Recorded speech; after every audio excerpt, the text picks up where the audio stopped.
નમસ્કાર મિત્રો, ખાસ કરીને વરસાદની સિસ્ટમ છે ગુજરાતથી દૂર ખસી રહી છે એટલે આ વિડીયોની અંદર આપણે વરસાદ અને વરાપની બંને વાત કરવાની છે। સૌપ્રથમ તો હું આપને એ જણાવી દઉં કે આપણે આવતીકાલે એક ખેડૂત મિટિંગનું આયોજન કરેલું છે, એટલે કે તારીખ 3 ઓક્ટોબર 2025 અને શુક્રવારના રોજ સમય છે સાંજે 5 વાગ્યાનું મિટિંગનું સ્થળ છે ઉના તુલસી શ્યામ રોડ, ચામુંડા માતાજીના મંદિરનો હોલ, ગામ કંસારી, તાલુકો ઉના અને જિલ્લો ગીર સોમનાથ।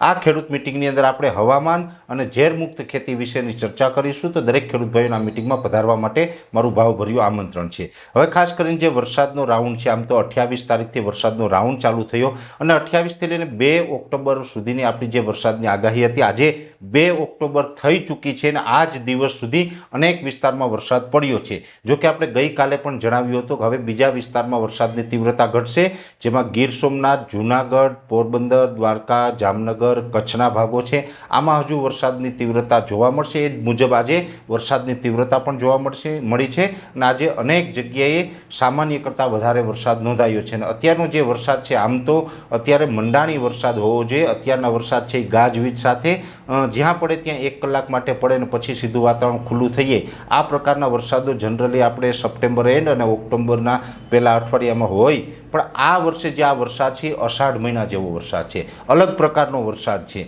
કેમ કે આખું જે આપણી વેધર સાયકલ હોય છે એ ખોરવાયેલી છે, એટલે આ એક અલગ પ્રકારનો વરસાદ છે અને આ જે મોટી સિસ્ટમ છે એ બંગાળની ખાડીમાંથી આવી હતી ને જેને કારણે આપણે સાર્વત્રિક એટલે કે ગુજરાતના 50થી 60% વિસ્તારમાં વરસાદ નોંધાયો અને સારો એવો વરસાદ નોંધાયો છે। હવે અત્યારે સિસ્ટમના લોકેશનની વાત કરીએ તો દ્વારકાથી 170 કિલોમીટર પશ્ચિમ દિશામાં આ સિસ્ટમ આગળ વધી ગઈ છે। આઉટર ક્લાઉડ છે હજુ પણ ગુજરાતને ક્યાંય ને ક્યાંય અસર કરી રહ્યા છે, પણ હવે આજે 2 ઓક્ટોબરે મોડી રાતથી પછી વરસાદનું મોટા ભાગના વિસ્તારમાં હળવું પડી જશે।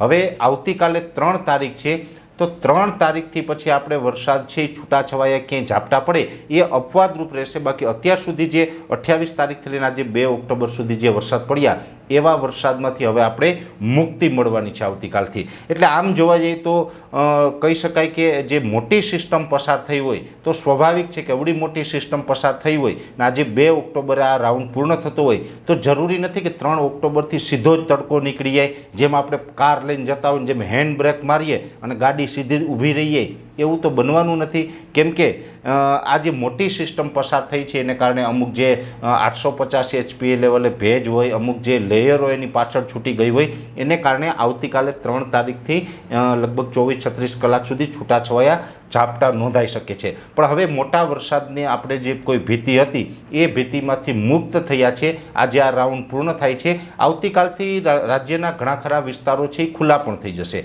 અને આવતીકાલથી જે ઝાપટા પડવાના છે એમાં પણ જે કચ્છના દરિયાઈ કાંઠાના ભાગો, દ્વારકા, જામનગર, પોરબંદર, ગીર સોમનાથ અને જૂનાગઢના દરિયાઈ કાંઠાના ભાગો, આ જે દરિયાઈ કાંઠાનો જે વિસ્તાર છે સૌરાષ્ટ્ર કચ્છનો એટલો, એમાં થોડીક વરસાદની જે ઝાપટા છે એ ઝાપટાની શક્યતાઓ વધારે રહેશે। બાકી અમુક વિસ્તારમાં તો ઝાપટાઓ પણ નહીં જોવા મળે, એટલે અમુક વિસ્તારમાં ઝાપટા છે એ પડી શકે છે અને ખાસ કરીને આવનારા દિવસમાં ફરીથી એક વરસાદની અસર થાય તેવી પણ ઘણા બધા મિત્રો તરફથી કોમેન્ટ આવી રહી છે। ત્યારે આપણે એટલું ચોક્કસ કહી શકાય કે આ જ સિસ્ટમ છે, આ સિસ્ટમ ફરીથી પાછી રિટર્ન પણ આવી શકે। જો કે હમણાં કોઈ વાવાઝોડાનો ખતરો નથી, એટલે ઘણી જગ્યાએ તમને ક્યાંય વાવાઝોડાની આગાહી આવતી હોય, કોઈ અફવા ફેલાવતા હોય તો કોઈ ડરશો નહીં, કોઈ હમણાં વાવાઝોડો આવવાનું નથી કે આપણી ઉપર કોઈ વાવાઝોડાનો ખતરો નથી। ઘણી જગ્યાએ અફવાઓ આવી ચાલી રહી છે, પણ એ બધું ખોટું છે।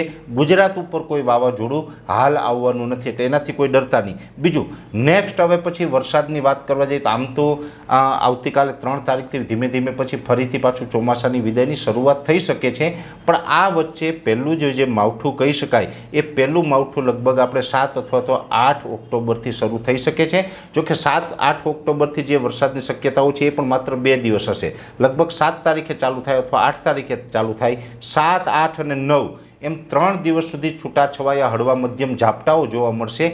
1-2 સેન્ટરની અંદર મધ્યમ કરતાં થોડુંક વધારે ઝાપટાઓ પડે કે 1-2 તાલુકામાં થોડોક વધારે વરસાદ પડે એવું થઈ શકે, બાકી સાર્વત્રિક કે મોટા વરસાદની શક્યતાઓ ત્યાર પછી નથી। એટલે એટલું ચોક્કસથી કહી શકાય કે આજથી લઈને 10 તારીખ સુધીની વાત કરવા જઈએ તો હવે આવતીકાલથી સામાન્ય ઝાપટાઓ પડવાના છે.